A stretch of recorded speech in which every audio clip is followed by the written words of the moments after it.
Good gosh almighty. If you want to blame Garrett Green, you're a straight up loser. Blame the defense if you're going to blame anybody.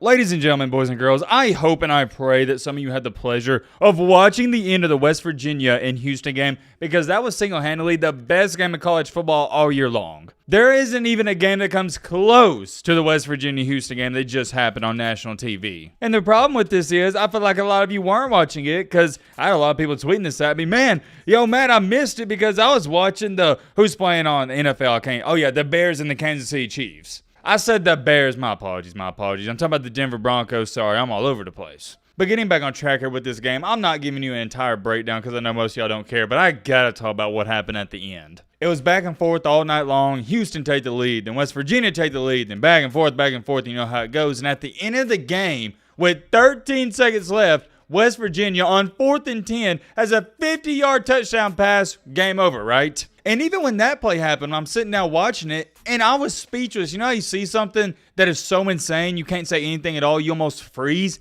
That's how I was. I was sitting there to myself thinking, holy crap, what did I just witness? What did I just see? And I almost tweeted out, this was the craziest game of all time. I can't believe West Virginia came back to win. But I was like, no, I'm not going to tweet that because I have a feeling some other weird stuff might happen in this game. And a little foreshadowing here. I was right. Like I was saying, West Virginia's quarterback, Garrett Green, he throws a 50-yard touchdown pass. 13 seconds to go, West Virginia's, they're not even just up by a field goal. They're up by 4 points. So Houston has 13 seconds, pretty much speaking, to score a touchdown. They got to have 7. Or in this case and scenario, they got to have 6. You get what I'm trying to say. And guess what happens after West Virginia's quarterback throws that, what we thought at the moment in time, game-winning touchdown? He gets a taunting penalty. And I can't blame the kid because the game was over. It should have been over. Touchdown with 13 seconds to go. You're up by 4. There's no way Houston should come back and win this game. But when he got that taunting penalty, I was sitting there thinking to myself, dang, Houston's going to have a chance for a Hail Mary here. They're going to get the ball in great field position. And everything that could have went wrong for West Virginia, it went wrong. And everything that could have went right for Houston, it went right. So West Virginia kicks off the ball. They do a squib kick. And what do you know? Bada bing, bada boom. It goes right to the returner, and he returns it to the 43. Terrible squib kick. Didn't take off any time, and it went right to the guy. Didn't bounce one way or another. Nope, went right to him. So at that point in time, I'm like, well, they're going to probably run one play here, try to get maybe 5-10 yards and set up the Hail Mary, and that's what they do. They run a short pass play, get it to the 50, and they have one play left. And I was thinking to myself, watch them convert this, and that quarterback, he's going to be feeling like the worst person in the world because you know he's going to put the blame on himself. Because I'll just be honest with y'all, if Garrett Green wouldn't have got the taunting penalty, Houston wouldn't even had a shot, not even a chance to throw the Hail Mary. I'm not putting the blame on Garrett Green, and I'll get to that in just a second. And to make a long story short here, you know where I'm going with this. I can't show you the video footage. I posted it on Twitter. If you follow me on Twitter, you've probably seen it already.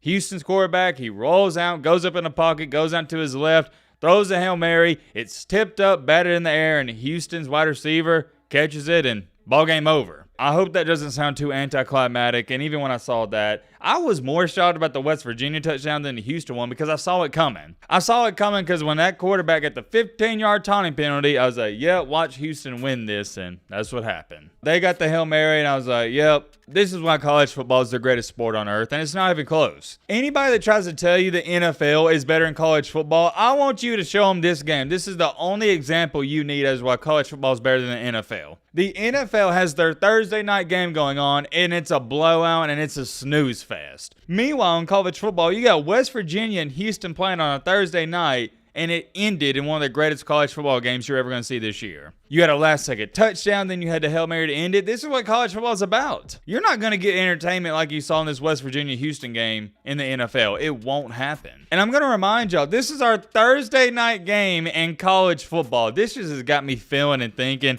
that Saturday we might see some crazy and unreal upsets. I don't want to get too far ahead of myself here. And oh yeah, what about this? I completely forgot. We got Colorado playing tomorrow night. And if you've been watching Colorado football, you know craziness is bound to happen in every single one of their games. But getting back on track here with Garrett Green, the quarterback for West Virginia, gosh, man, my heart goes out to him.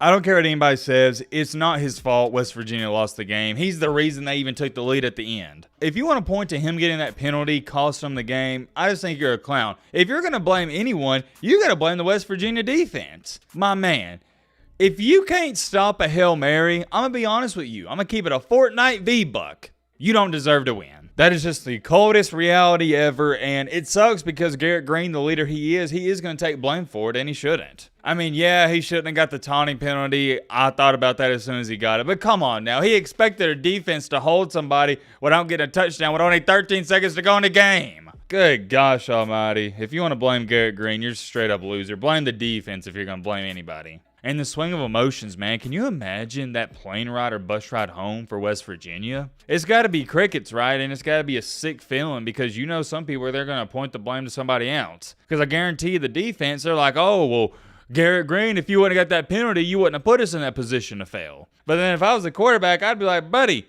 you can't stop a Hail Mary? Come on, man. And what's so surreal about this game is if West Virginia wins this game, they're sitting pretty at 5-1. People are saying Neal Brown's doing a heck of a job, and they'd probably be ranked next week in the AP poll. And instead of being 5-1, everybody's praising you, you're 4-2, and everybody's criticizing you, asking, how in the crap did you lose this game, Neal Brown? And if you're one of these people that's going to blame Neal Brown for this game, I disagree. It's the player's fault. It's the defense's fault. Neal Brown even stated, quote unquote, right after the game, that's a play we work on every single Friday. You got to knock the ball down. We didn't knock the ball down. And I'm glad some people got some common sense. Check out this tweet. I like to blame Neal Brown for this, but he's not the one who dropped the pass in the end zone that got intercepted. He's not the one who missed several wide open receivers on plays that would have been huge gains. And the person who tweeted this out tweeted that out before the ending, and it's the same thing for the ending as well. I mean, seriously, how can you blame Neal Brown for this loss? It's the defense's fault. And I always hate this BS coach talk and just BS stuff people say in general when they try to be,